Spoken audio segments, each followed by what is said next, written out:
So what I'm saying is that we really need to have people come forward now. I'm actually begging people. We've worked so hard to get it to this point, and it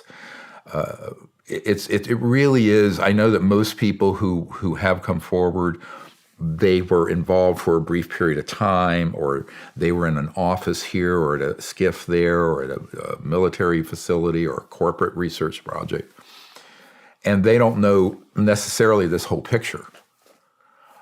And so they're not culpable. They're not guilty of having done anything improper. They were doing as they were told. And they thought it was all being run properly, legally. It wasn't. Yeah. So they were used. And I think that that's very important. And so they have no liability. And now they're protected by the law, and they're protected, if we have to, tactically for security, which I have. But I think at this point that sort of thing, it can't happen because the profile on this is so high. I have a bunch of celebrities who like what we're doing. Something like that happens that I know about in my team, there would be 1 billion people know about it. Well, yeah. You want to talk a little bit about the suppression of all this stuff in Project Mockingbird? Mm-hmm. Can we go into that? Well, Mockingbird was one project, but it's an ongoing process that started really in full bore in the 50s. And that was to have major media people who were dual agents.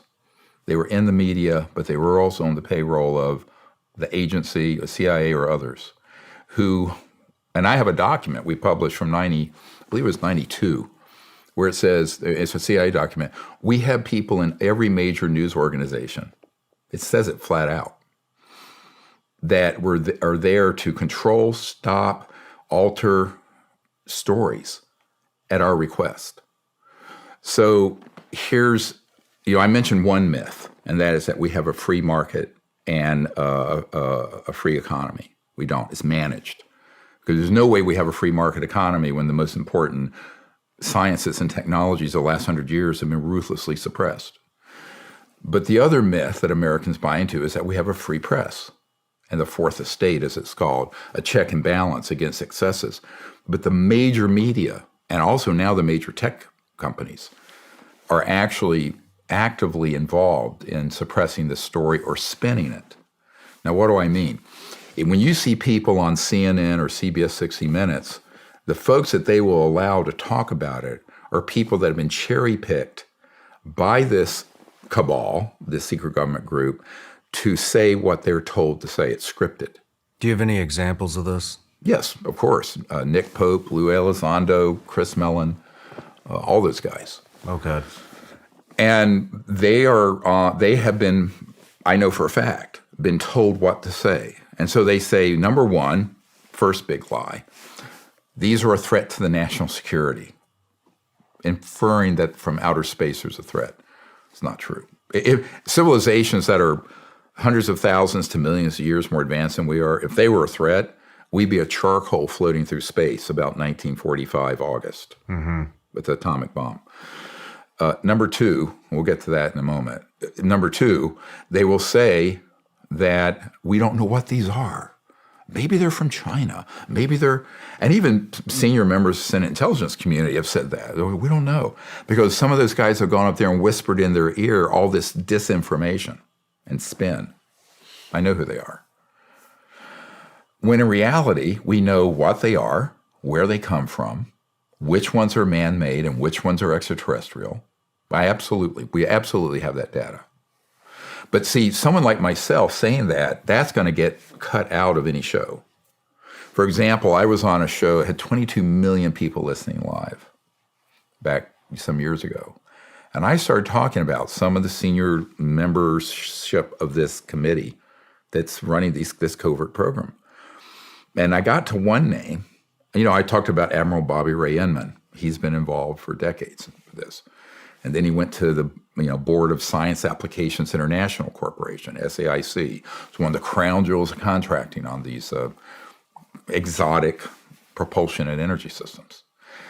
And then I think it was during the election, the second election for W, I mentioned that one of the most senior people is Dick Cheney. And we went to an unscheduled commercial break. A voice broke in, and the host had no idea. And it said, Dr. Greer, change the direction of this conversation now, or we will dump this show live. I said, with 22 million people listening? He says, yes. Don't talk about this. And the host was so sad. And the host to this day will say, oh, we can talk about anything. It's like when Joe Rogan says, oh, yes, I can talk free speech. To make his deal with Spotify, the show I did with Joe Rogan, forcibly by the corporate entity, had to be taken out. It is not in the lineup. You have to find it elsewhere.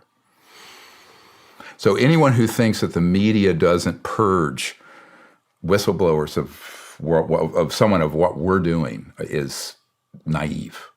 So Mockingbird, there have been a lot of code names for this, but we have a Air Force Intelligence, AFOSI guy that I have on tape, and it's in the unacknowledged documentary. People should look at it. It's for free. You can see it for free on all these sites.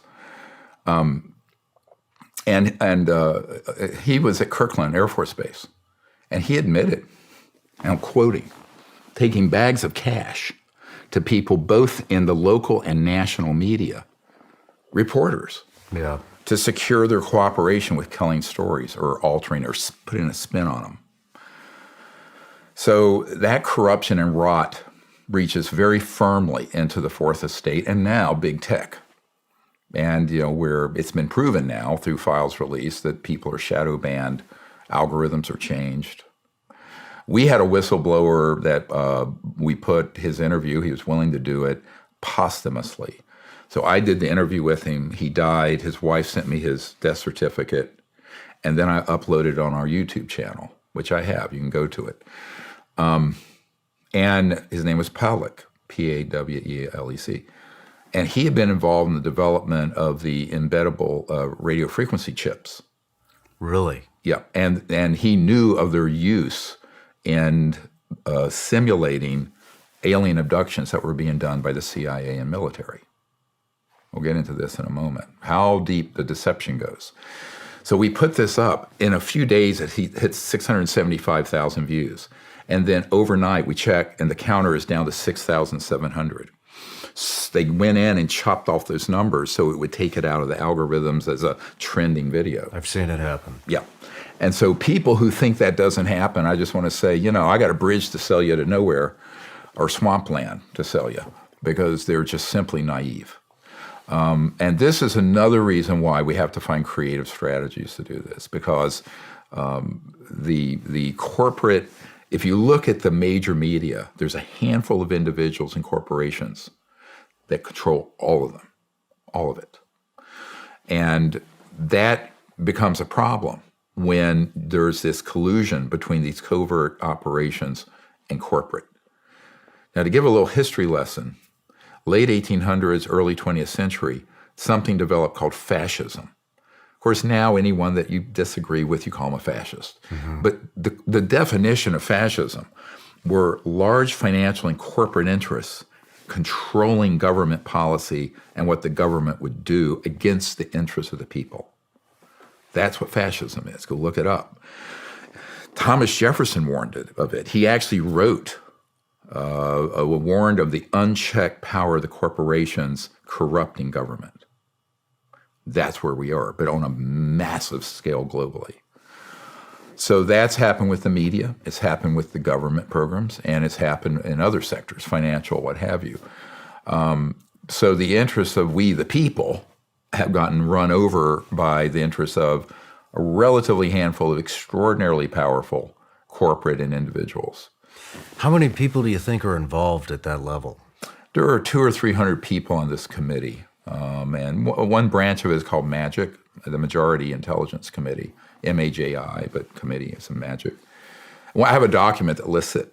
So this is in my book, Unacknowledged. That document's in there. It's a secret document that I acquired and published. They can't punish me because I declared the project's illegal. A lot of people say, how have they not pursued you? I said, they can't. Because I had an FBI guy say, I said, let's put the handcuffs on right now and get on the dance floor. Because this is going to go to even if it goes in camera, it's going to go to a court, and I will be able to prove. Because what are we going to do? We're going to subpoena the CI director that I briefed. We're going to subpoena the senators I have briefed. We're going to subpoena the head of the Defense Intelligence. And all these people will have to tell the truth or lie under oath, that in fact they were left out. And so I said, I don't think you want a court case like that. Now, people say, man, this guy's a son of a bitch. Well, I'm sort of a fighter, and I'm not intimidated. But, so they offer me $2 billion. I go, fuck off. Oh, sorry, my language, but, get lost. And then, they threatened. And in the 90s, we had 3 people on my team killed, and I was almost killed. And then I put security in place. It's invisible. But basically, there are very powerful people who want us to get this done because they know what's at stake. And we've authorized lethal force if anyone that I'm working with is harmed. And that's in place. That's been in place since 1998. Since 1998. Yeah, and that's why no one I'm working with has had that happen. Since? Yep, since 98, nobody. Okay. 25 years. Well, that's good. Let's talk about your new documentary and what's coming up in that. Yep. Well, if you go to thelostcenturyfilm.com, you'll see it's crowdfunded. So give you an idea, all these documentaries we've done, we won't let a corporation or a studio fund it. We've crowdfunded from the people. Can you explain why you have that way? It's so that it can't be corrupted. I knew it. We control 100% of the content. Nothing can be taken out. Good for you. I have final control over what's in and what's out. And it can't be watered down by some corporate shill or some media executive who's actually just been bribed by the government or some corporate entity working on behalf of this secret government. So I'm very careful about it. And that's why we did it, because I tried doing things with other people with their productions, and they would take it, spend it, mutilate it. Yeah. And I went, no, we need to do this ourselves with integrity. So it's crowdfunded, and like this film, the lostcenturyfilm.com, we've had one donor for $150,000 and a bunch of people who donated $3. It didn't matter. But now we're at $421,000 out of a $500,000 budget. So we're 84%, if my mind's calculating correctly. You can run a calculator. You have to do this as an emergency doctor. So we're getting there. But we need people's help. It'd be great if we went over that amount, because then we can do more what's called marketing and promotion of it. And it's going to pull the curtain back, specifically on the lost 100 years of these technologies. And it's going to go all the way back, more than 100 years, to the Stubblefield Earth battery, and Nikola Tesla standing there with his old farmer, where he's running his whole farm on this device where he has stakes in the ground that are tapping into this electromagnetic and mostly magnetic flux field and running generators running his farm. This is 1902. That's in 1902? 1902. And Nikola Tesla is standing there.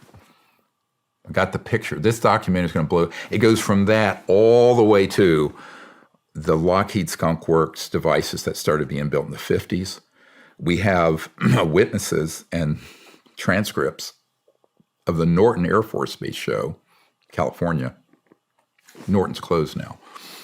But they had an air show in 1988 where there were 3 of these man-made UFOs, ARVs, alien reproduction vehicles, hovering in this hangar. And we have those fully illustrated. We have enough detail. We actually have the schematics of the interior. You have the schematics of the interior? And the exterior, how they look. And these were built, interestingly, the witness who was there, who was an aerospace designer, saw that the components in it, now this is 1988, were from the late Mercury era. So the Mercury capsule, which was late 50s, early 60s. And they had markings and charts on them where they had been out in space around our solar system. They were specifically told these had gone through the solar system. Now, those were from the late 50s, early 60s. No jet fuel, no rockets. Are these going to be in the dock? Yep, everything. So this is going to be shocking. It's going to be a shocking thing. Oh, yeah. So it's about an hour and 48 minutes right now. We're just finishing it. We just had a great guy who's a supporter, the Limp Bizkit lead guy, Fred Durst. He's agreed to narrate it. So He's narrating it? Yeah. That's awesome. So I just got out of a studio with him a couple of days ago where we're laying down the track for the narration. But he's a great guy, very smart, super supportive of what we're doing. Good. Yeah. So what else is going to be in there? Well, we're going to actually have a lot of the devices going through the 20s, 30s, 40s, 50s that weren't the flying devices. But I'll give you an example. There was an inventor named Floyd Sweet, and he had a solid state device, looked like a little bigger than a cigarette pack, that you could attach to an electric motor, say for a car. It wasn't plugged in. It once it got going, it was a 0 point quantum vacuum flux, and it would run a 300 horsepower motor. So imagine having a 300 horsepower motor in your Tesla or your truck, and this little there are no batteries. You don't have 900 pounds of lithium-ion batteries, and the lithium-ion batteries really are destroying the environment. And you never have to plug it in. About the time he was going to get, he was meeting with some people at GM who thought they were interested, but they were actually just trying to find out what he had. After that meeting, he died suddenly, suspiciously. How? People claiming, well, he dropped dead of a heart attack. And that was plausible because he was an elderly guy. Mm-hmm. But before that, he had an assassination attempt. He was going up some steps, and a sniper was trying to shoot it, but he didn't know it, but he tripped just as the bullet went right past his head. And we have the testimony of a lieutenant colonel who was involved in this case, who is a physicist also. This is going to be shocking to people. Oh, yeah. Utterly shocking. You know, these mysterious deaths, some people are like, oh, that, no way. Well, it does. We talked about the Epstein stuff. Let's talk, the guy that invented the Hydra car, gone. Oh, yeah. Right? Yeah. I mean, there have been so many. I've worked with people. And then there was... who've done that. If you could refresh my memory, but wasn't there somebody else that disappeared and they just happened to be involved in one of the mass shootings? Yeah, there have been a number of folks where things get set up like that around them. There was a guy doing this recent shooting up in New York where there was a man who had recreated this water fuel cell where your car could run off water. Yeah, and just bizarre stuff. So one of the problems with all these inventors, I mean, it's not a coincidence. No, these are hits. Yeah. But the problem is that if you're a brilliant electromagnetic engineer, but you don't know the bear you're about to poke with that technology and what they'll do to keep it suppressed, you're destined to fail. So one of the reasons we're doing this documentary is to provide the context so that people who do have these devices come to us, and we have a strategy that we briefly outline in this documentary of how to fix this problem. Well, how do you fix it? The big mistake people make, they try to patent it, and we have actually a national security order denial on a patent of one of these devices from an inventor I know. So we're going to prove this is not a conspiracy theory. Here it is from the patent office. So they ain't going to allow it. It gets confiscated. We have a patent examiner who's a PhD physicist testify that they confiscate these things. That's in the movie. Then we say, okay, how are you going to get it out then? If you try to keep how it operates secret, then you're very vulnerable. So one of the things I did for the Disclosure Project for my own security is to decentralize everything I have. It's called detargeting. So why have a big bullseye on your ass when if you were to disperse all your information and intelligence, which I have done, it would still be out there. Moreover, you create a dead man trigger. So since the 90s, I've had a dead man trigger of stuff I'm holding back. That if something happens to me, that hits the internet, and every celebrity that supports what we're doing that can reach 1 billion people, they get it, they put it out on Instagram, and boom. And this is stuff they do not want out. Mm-hmm. It's names, it's stuff that I have not released, and where and who. But people say, why don't you release it? I said, well, this is one of my insurance policies. But what these inventors don't get is that they don't do that. They have no SecOps, so they have no security protocols. They just think, I have a better mousetrap, the world's going to beat a path to my door. When in reality, Murder Incorporated beats a path to their door. Okay? Or it just gets confiscated. Most of the time, it's not even that.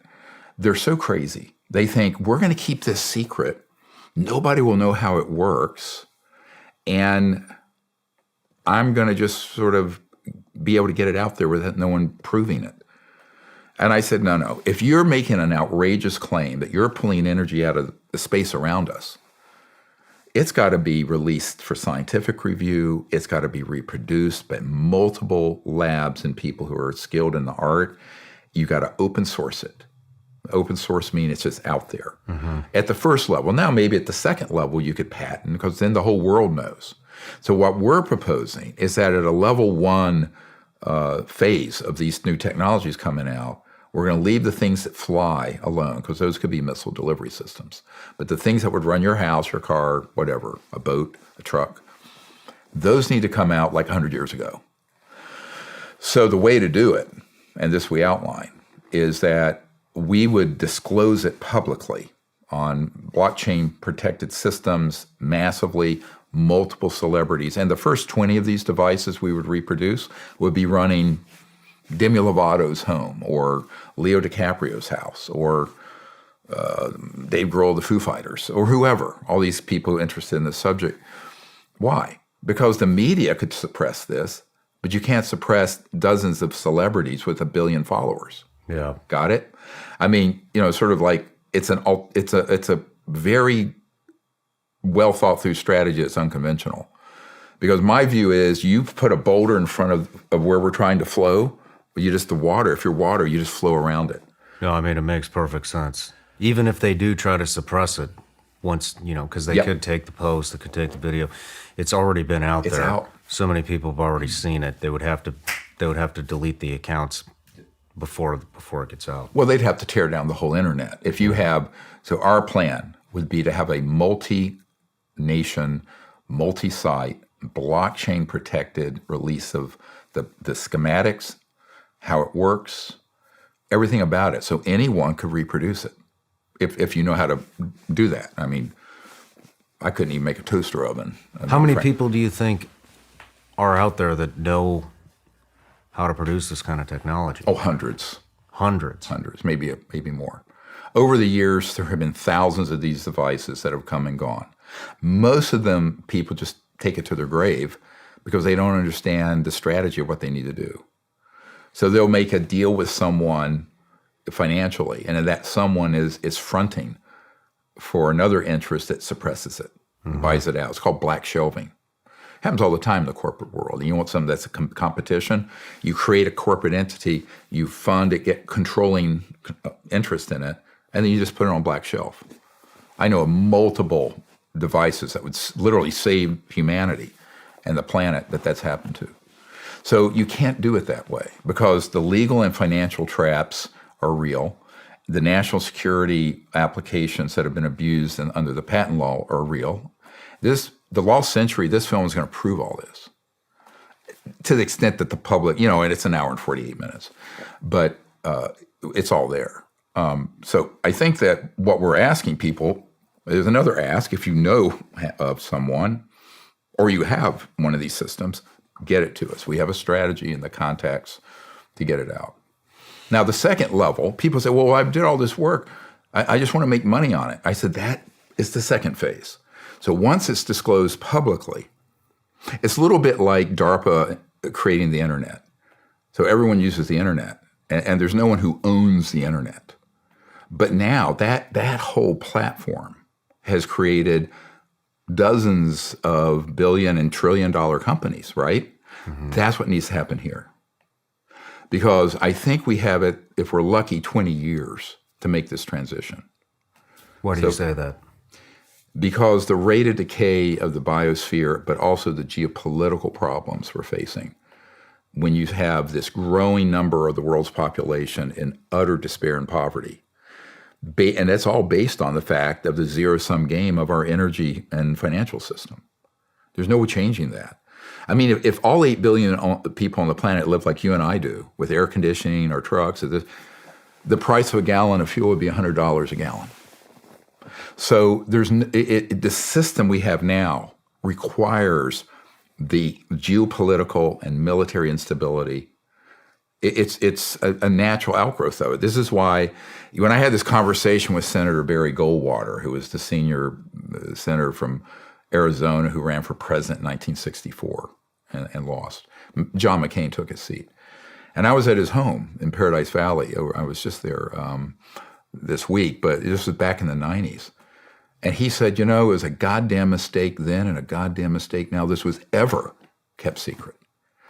And because he and I had this long afternoon discussing this and what the implications of the secrecy have been, but also what are the wonderful implications of fixing this.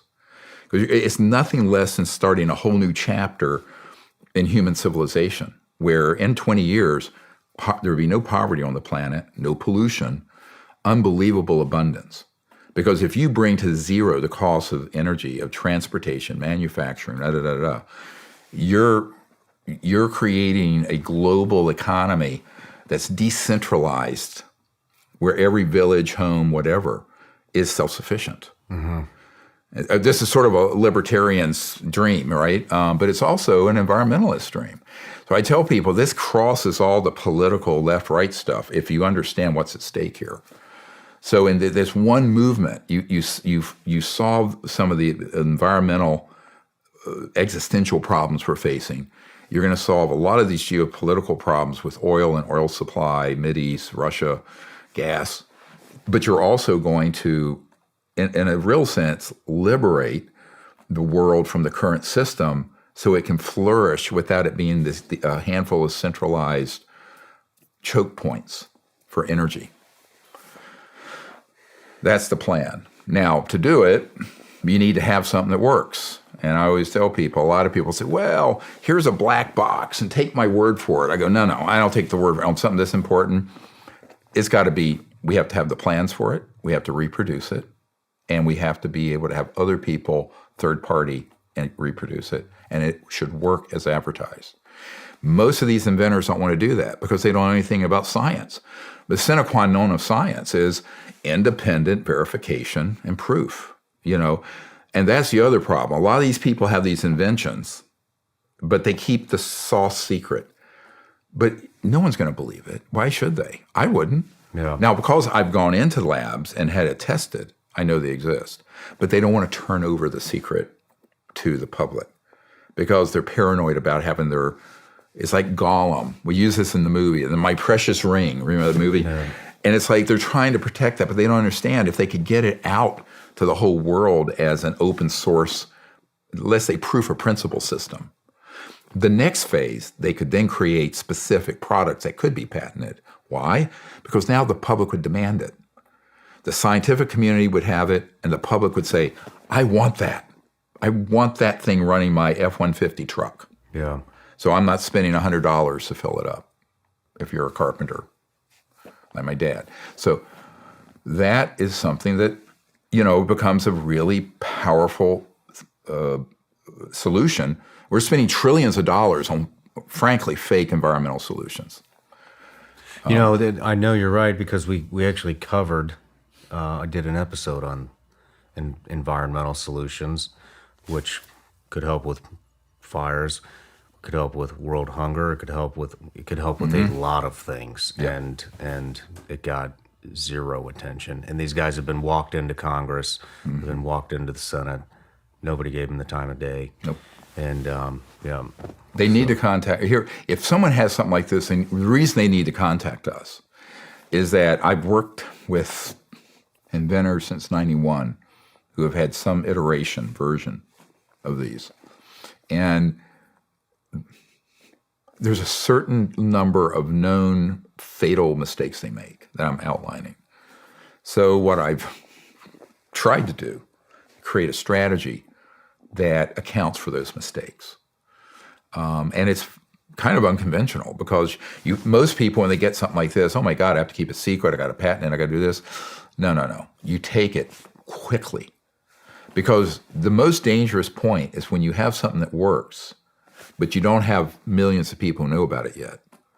That's the window where it can be confiscated, where your lab can be firebombed, where it can be stolen, where you can be imprisoned, or killed, or whatever. So that is just plain not smart. Now, to most people don't know that 800-pound gorilla's out there ready to squash you like a wormy apple. They go, oh, I'm great. I'm fine as frog's hair. And until they get hit with these things. How many of these devices have you seen personally? Maybe a dozen or so over the years that have been legitimate. Can you describe what a couple of them look like? Well, one of them will be in this documentary, and it was out in the desert of Arizona. I was there in September of 2022, and this old guy had out there, it looked like a shoebox, and it was sitting there running. It'd been there for 2 years, putting out 3 kilowatts of power. Really? The average home, on average, uses about 1.5 kilowatts. What's inside of it? He had some fake circuits so that nobody could steal his little secret ring, like Gollum, Lord of the Rings. And there were some specialized magnesium alloy plates. And it was basically resonating with the magnetic field, sort of similar to what Tesla did with the Wardenclyffe, his big Wardenclyffe system, but a much higher tech version. What was the Wardenclyffe? That was what Nikola Tesla had out on Long Island. That was this wireless transmission of power, and it was pulling power from the magnetic field of the Earth and converting it to electricity. Okay. And that all eventually got blown up. But Tesla had amazing breakthroughs. One of the things we're going to show in this documentary, people think it's an urban myth, that the FBI raided his apartment when he died and confiscated all his secret papers. I have the Department of Defense letter to the FBI demanding that the FBI turn those over to them. That's going to be in the documentary. This is all going to be in the documentary? Yep. Back to the box. Does it make any sound? How does it hook up to... The only thing you hear are the things it's running. He was running air conditioners and lights and this and that. We had no wires going into it with any power. The startup battery was a little teeny 3-volt that you could take out once it was running. And how does it connect? To what? To air conditioners, to conventional wires. It had 110 and 220. Okay. Output. And then so it could run anything. You could run your house, you could run your car. How did this guy have it hooked up? Was it did he have it wired into the fuse box or what? No, he had, because he didn't want to have that on the grid. When he did it on the grid, the power company saw that there was something going on, thought that there was a solar panel tied into the grid that wasn't legal because you have to get a permit. And so he had it off. He had his own workshop and other part out on his property, just running independently off of it. Okay. So all the wires, air conditioning, refrigerator, everything. Makes sense. Yeah. And so, but his strategy is to keep it secret. And he said, well, if someone got this and tried to figure out what was going on, I have a circuit in there so it destroys itself. It's this sort of paranoid inventor stuff, right? Which I get. He spent a lot of time and money and his life's work. But I say, dude, this is how you take this to the grave. He's elderly.